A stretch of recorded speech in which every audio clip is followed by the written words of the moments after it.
Hello. Just want to double check one thing first before we get started, and that is the fact that everything's working fine. It should be, it is. Good. There we go. There we got all the sound on. That's great. Awesome. So, obviously going to be covering writer's block in this session. It's very important in a couple of ways, in that I've been getting quite a lot of feedback recently of people talking about writer's block and how much they're struggling with it and how much they how they're going to be able to get around it. And it's a very invasive issue, and it's something that it's kind of like depression, really. Like depression, it's something that only you can really figure out your own way around it. And the best thing people like me can do, as in people who've dealt with it for years, and eventually got over it and made some sort of a success of themselves in terms of writing, is to basically take you through how I would go about getting around it. And you can basically take from that what you will. You can take nothing from it, it's fine. If you think I'm talking rubbish, that's completely fine. But most of the time, this is to help you. This is to let you see if you can actually get over that writer's block, because it is a hell of a thing, yeah? Especially, I know quite a lot of people who work things like 9-to-5 jobs and things like that. They don't technically want to come home and start writing. But hey, I'm not going to go into skills in this session, because I think I'll do that next time, when I'll do a complete other session on how to become a better writer, how to better your skills, and then after that I'll go into actually getting involved in your actual skills and how to create characterization and things like that. So this is writer's block, kicking it in the balls. So what we're going to do, well, the next 10-20 minutes, half an hour, we're going to break down those walls. Okay, I'm going to get you past the block. So brute force our way through it. Yeah.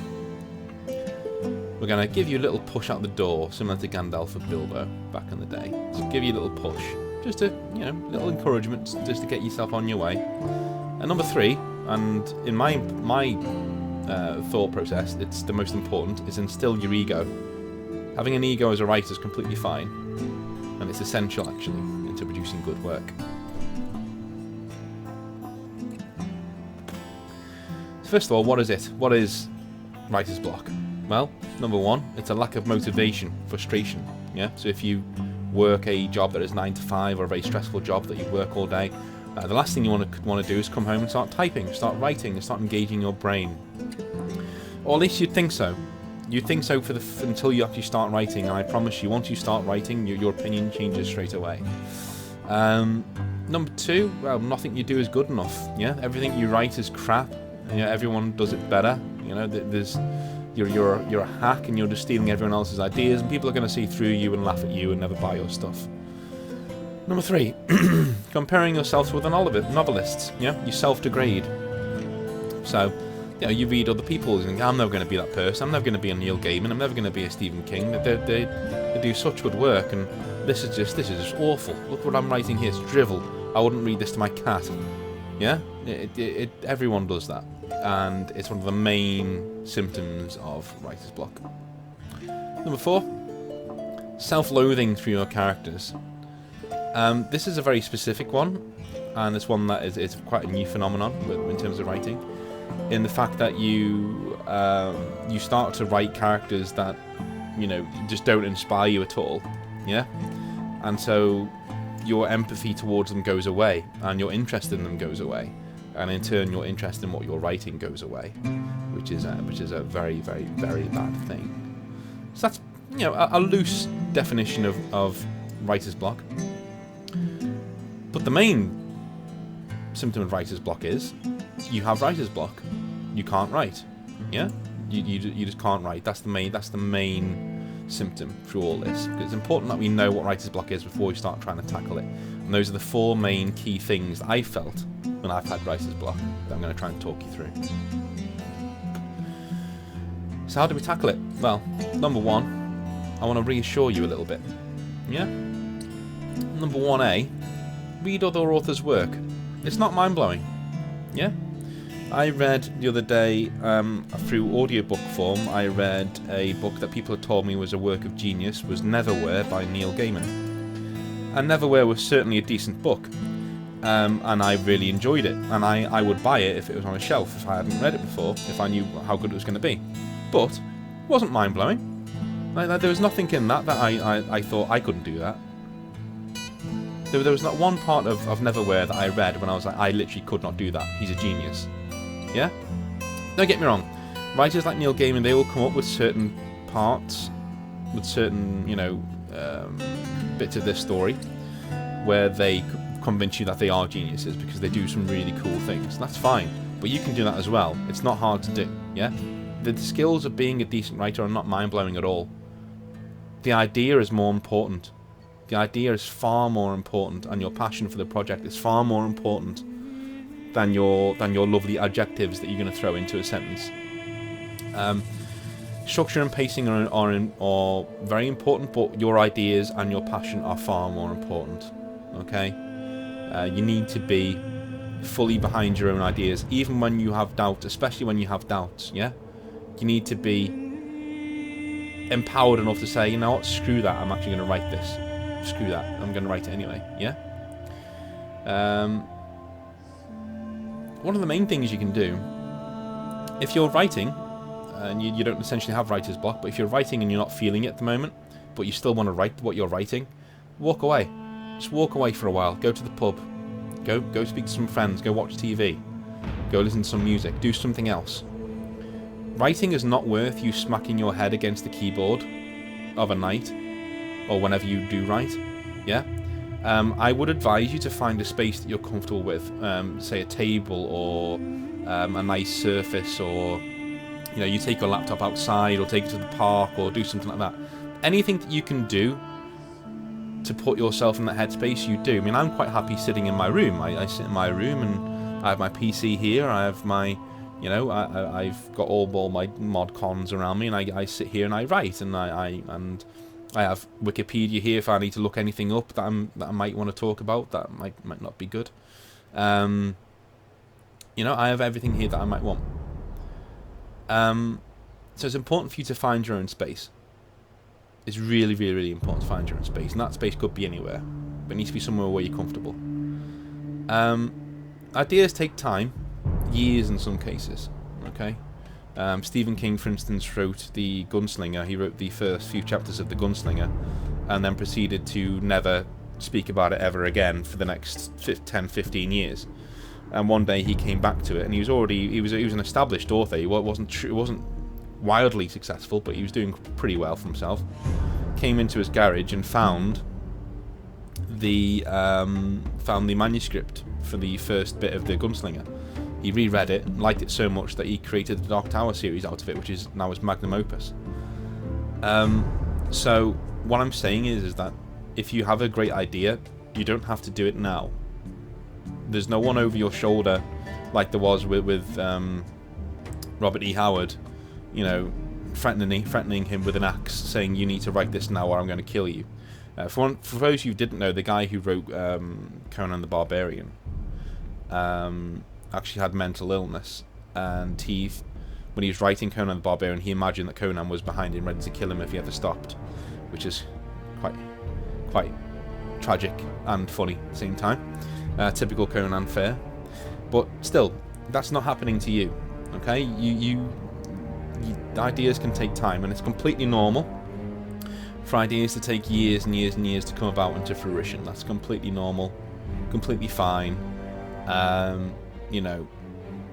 Don't let it get you down, is what I'm saying. Just if you have an idea and it's just a seed, let it go.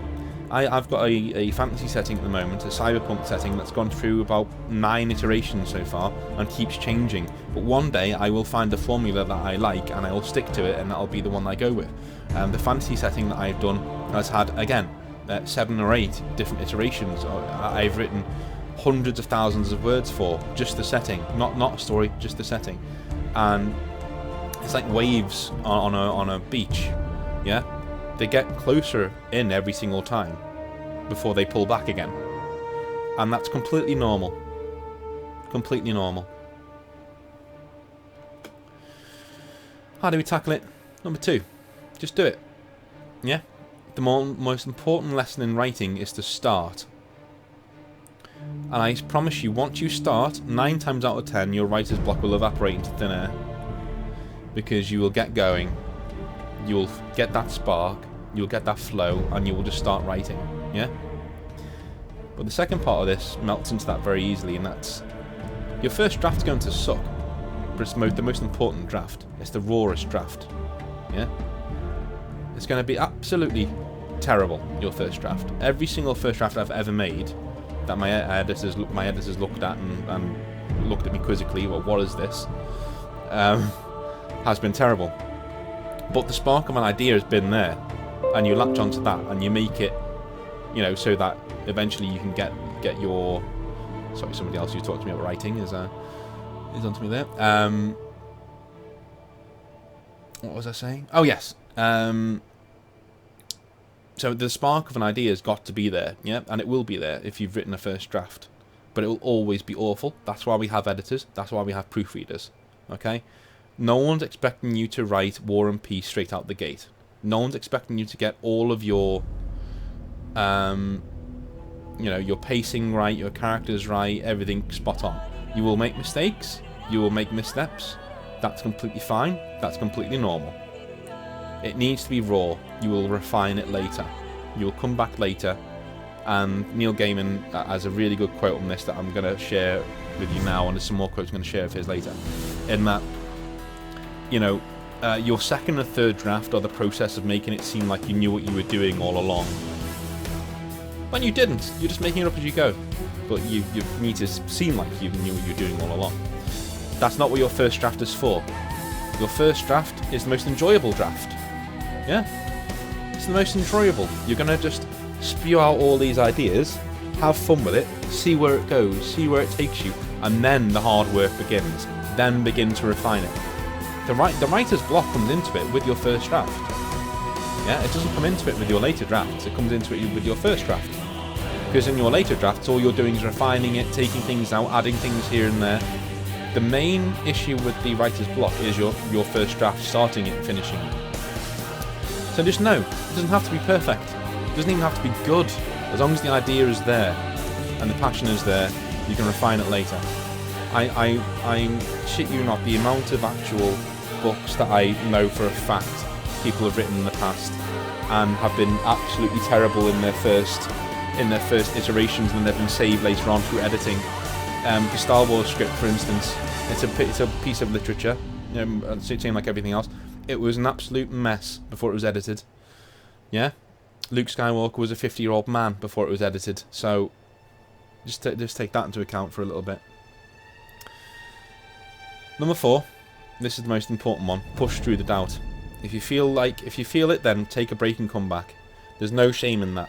There's absolutely no shame in just putting down the pen or taking your hand away from the keyboard for a while, walking away if you start to feel it. If you start to feel that doubt of, oh, this is going to be so bad, I'm just not in the mood for this tonight, do it another night. Again, ideas take years to refine normally, okay? No one is putting pressure on you unless you have an editor. And if you have an editor, you're a writer who can then afford to get professional help with your writer's block. You won't be watching this video. So yeah, push through the doubt. Yeah, try and get through it. As soon as you start feeling it, yeah, walk away, but come back. Yeah, think about it for a while. Go watch a movie. Go read. Go do something. Just do whatever you can do to get yourself away from writing in that writing mode for a minute. Yeah, I would actually limit yourself to 1 or 2 hours a night. If you want to do it every night, 1 or 2 hours is fine. Once you've done those 1 or 2 hours, walk away. Enough's enough. Or you will start to feel it and your writing will suffer. Okay. How do we tackle it? Arrogance and bravery, what I think is the most important part. So, know that by writing what you are writing, you will set the world on fire. Neil Gaiman, you know? That's one of the main things that he says, is that you need to have that arrogance to be able to say, do you know what? By writing this stuff, like, I'm going to change the world here. Yeah? I'm going to change this genre people aren't going to look at it in the same way again, because I'm great. I'm really good at this. There's nothing wrong with feeling that. There's absolutely nothing wrong with feeling that. That's what you should be feeling. You should feel that way. Because if you're not, then why would you bother? Why would you bother picking up a pen? It's important to you. That means you should feel like it's going to change the world. It's important to you. And there's nothing wrong with that. There's nothing wrong with that arrogance. Be prepared to fail constantly. Failure is healthy. It's something I completely agree with. As a writer, you will fail. You will fail, and you will fail, and you will fail, and you will fail again. Editors will send your work back with red marker all the way through it, if you're lucky, if they even read it. Publishers will laugh at you, will say your ideas stink, that they don't want anything to do with you. It's a dog-eat-dog world, you know, and people want to make money. You will fail all the time. You will hardly ever get that moment of exaltation. When it does come, though, a very big check will be following it as well. But be prepared to fail. Failure is completely healthy. You'll fail constantly. Yeah? It's a healthy thing. Because it offsets what we see at the top. It offsets your natural arrogance, okay? It keeps your feet on the ground. Failure is healthy. You will make it. All of the big writers had all of their works rejected time and time and time and time and time again until one lucky person, an editor, picked it up and said, actually, I can sell this. And there you go, hundreds of millions of dollars, okay? I'm not saying that's what you're going to do, but every single writer who ever made it was rejected over and over and over again. So if you feel like your work's going to be rejected, carry on. Because you never know. You're your own worst critic. You never know. You could be writing something that somebody out there, a publisher like HarperCollins or someone like that, could read it and go, this is amazing. It's going to make us millions of dollars. Let's publish it. Yeah? You don't know. You feel like you do, but you don't. Just write it. Just write it.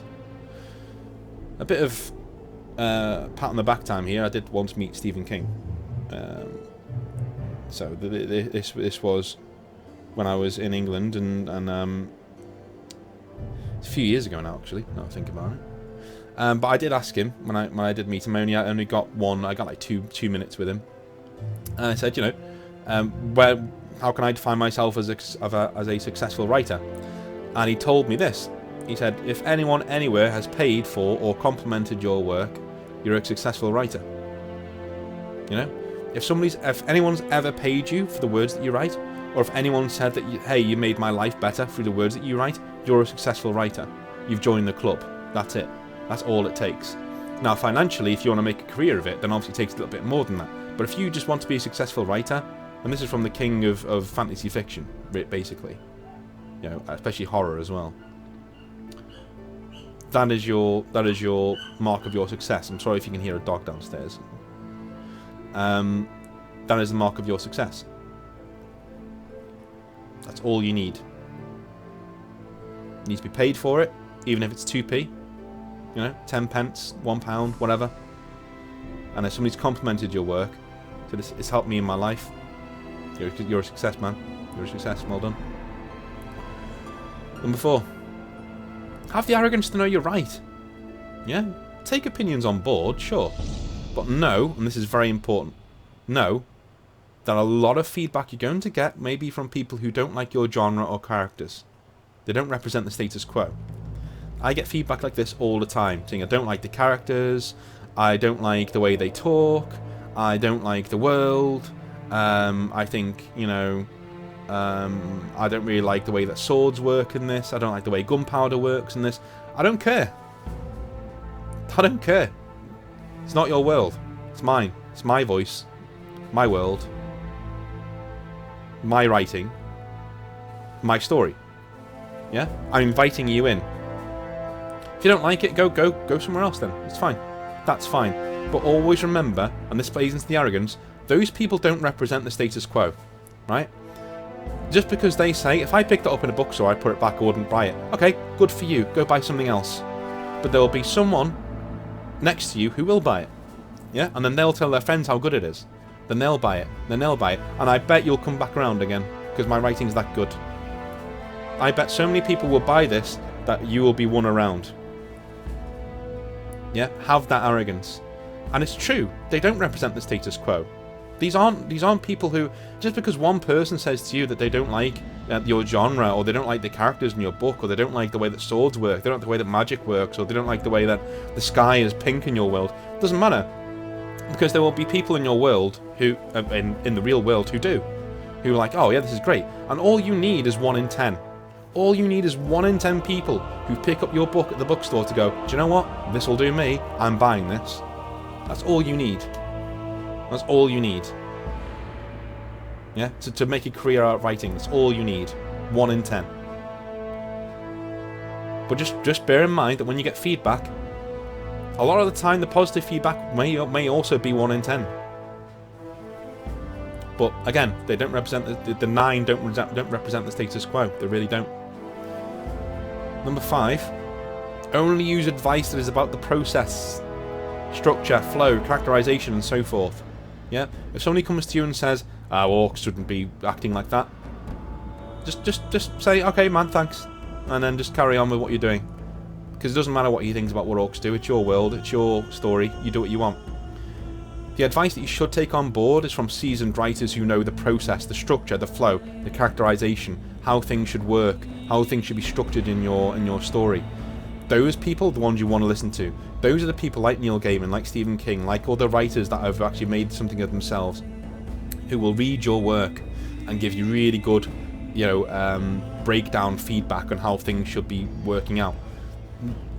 A good writer, a good teacher who's teaching writing, won't talk to you about your ideas and your passions, because those are your ideas and your passions, and that's fine. And they should understand that your ideas and your passions will mean something to someone somewhere.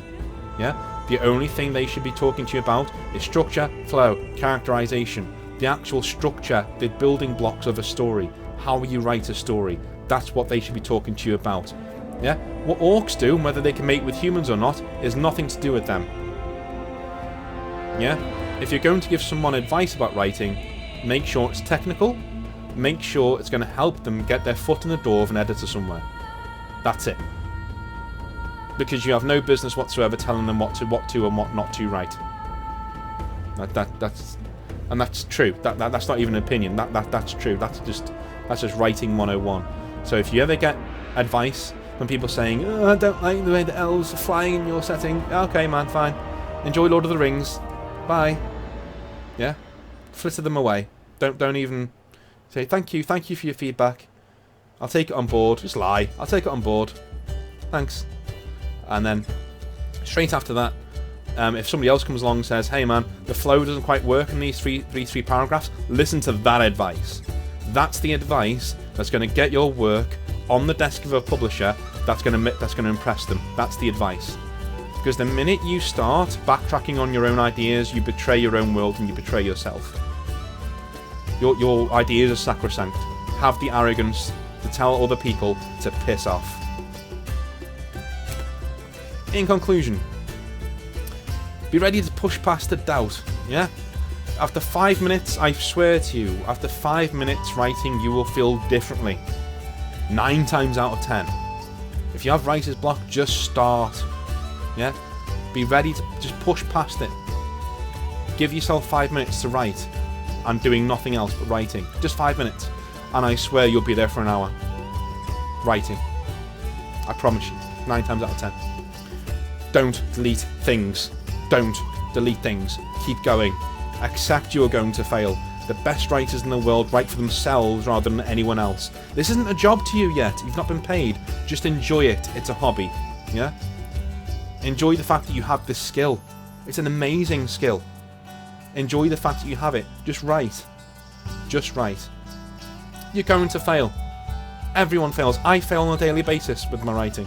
Yeah? I get rejection letters all the time. If I get letters at all. Yeah? I've had 2 acceptance letters in my 8 years. Yeah? And it's paid okay. It's paid okay.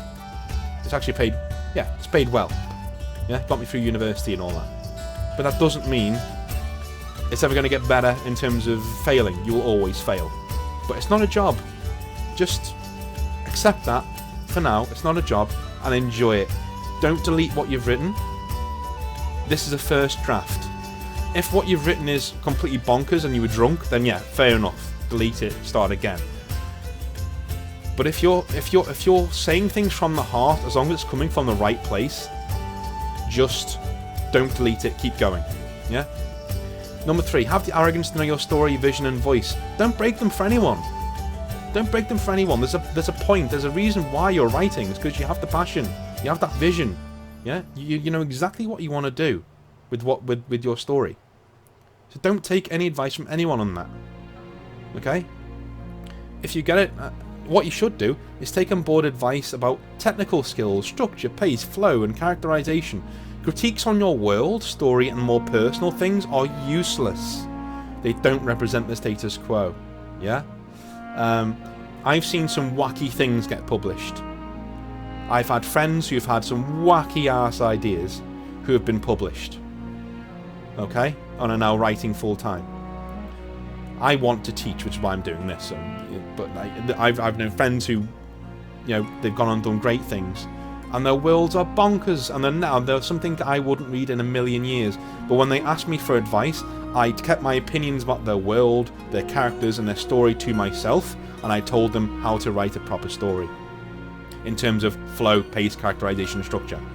That's good advice. Listen to that, but don't let anyone run down your vision. It's yours. Be ready to fail being you. Be prepared to fail being you than breaking your own vision. It's sacrosanct, don't touch it. It's pure. Last thing I want to say is, just start.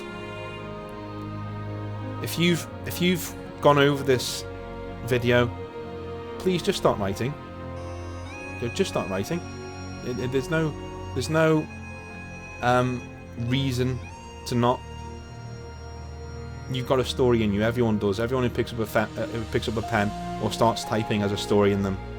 And if you think yours is good, if you're passionate about your story and you want to tell it, do it.